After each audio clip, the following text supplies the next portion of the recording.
आज दोन लोकांच्या या ठिकाणी जयंत्या मनवल्या जात आहे। तुम मुझे खून दो मैं तुम्हें आज़ादी दूंगा, हे आदरणीय सुभाषचंद्रजी बोस आणि त्याचबरोबर आमच्या सगळ्यांचं श्रद्धास्थान हिंदुहृदय सम्राट शिवसेना प्रमुख बाळासाहेब ठाकरे।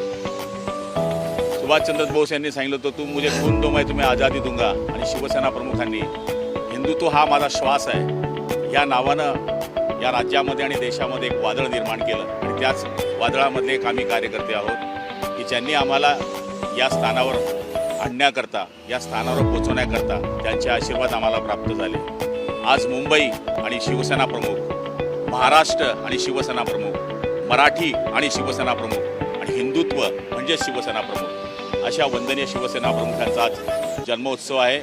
आज कुणी म्हणत असलं की शिवसेना प्रमुख गेले आहेत तर माझ्यासारख्या कार्यकर्त्याला हे वाटतं की शिवसेना प्रमुख गेलेले नाही आहेत। माणूस मरतो पण माणसाचे विचार मरत नाही आणि शिवसेना ही विचारानं चालणारी संघटना आहे। मराठी माणसाच्या न्याय हक्कासाठी, हिंदुत्वाच्या रक्षणासाठी या नावाने ही शिवसेना प्रमुखांनी पुढे नेली आणि ज्या वेळेस भगव्यावर हिंदुत्वावर अन्याय झाला त्यावेळेस शिवसेना प्रमुखांनी या देशामध्ये दाखवून दिलं की मी काय करू शकतो, की माझा आवाज काय करू शकतो। आज आपण पाहिलं असेल त्याच विचाराने ज्यावेळेस शिवसेना लयात जात होती तर एकनाथराव शिंदेसारख्या माणसानं उठाव केला आणि भगवा हा शिवसेना प्रमुखांनी जो तेवत ठेवलेला आहे तो कायम ठेवण्यासाठी गुवाहाटी टू मुंबई प्रवास करून त्या भगव्याला जिवंत राहण्याकरता जे करावं लागलं ते त्यांनी केलं आहे आणि आज आपण बघतोय की त्याच एकनाथ शिंदेच्या नेतृत्वाखाली खरी शिवसेना ही उभी आहे आणि ती पण अशी उभी आहे की मजबूतीनं उभी आहे।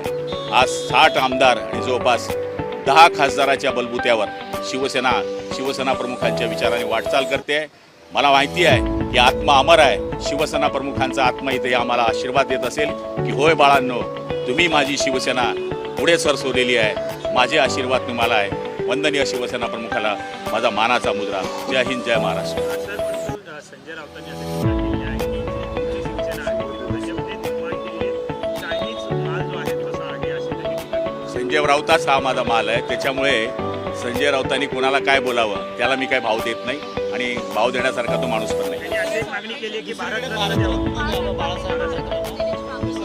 हे बघा, याचा विचार पंतप्रधान करतील, शिंदेसाहेब करतील, देवेंद्रजी करतील, तो विचार त्यांना करण्याची गरज नाही आहे। त्यांनी जाऊन काँग्रेसची पप्पी घ्यावी।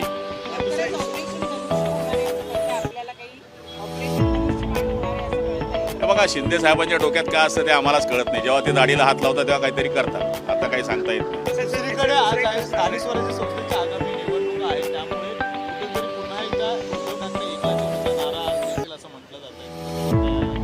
तो त्यांचा विषय, आमचा विषय नाही।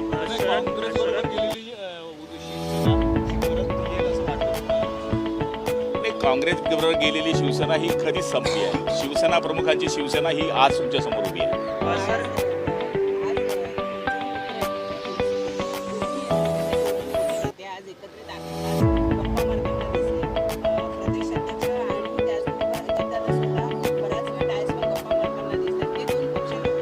चाचा भतीजा आहेत ना, ते काही भेटू शकतात, प्रेमाची नाते बोलू शकतात।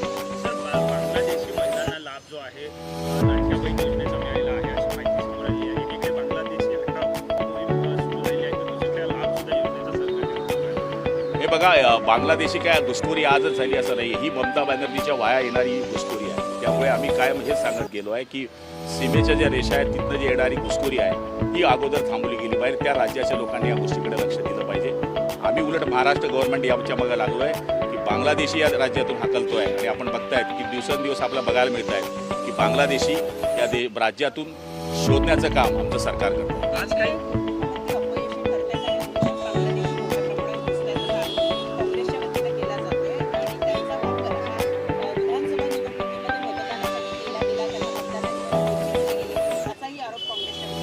काँग्रेसने वाढवलेली ती पिलावड आहे, त्यामुळे काँग्रेसने आमच्यावर आरोप करू नये। सर, एक शेवटचा मुद्दा, ज्या पद्धतीनं अजित पवार आणि शरद पवार एकत्र आहेत, दुसरीकडे उद्धव ठाकरे यांच्या पक्षातले काही खासदार तुमच्या संपर्कात आहेत आणि आज काहींचा पक्षप्रवेश होईल अशी मी पूर्वीच बोललो की शिंदे साहेबांच्या काय डोक्यात असतं ते आम्हाला माहीत नसतं। या हाताचं ते हाताला कळत नाही तर बाकी काय करणार आहे।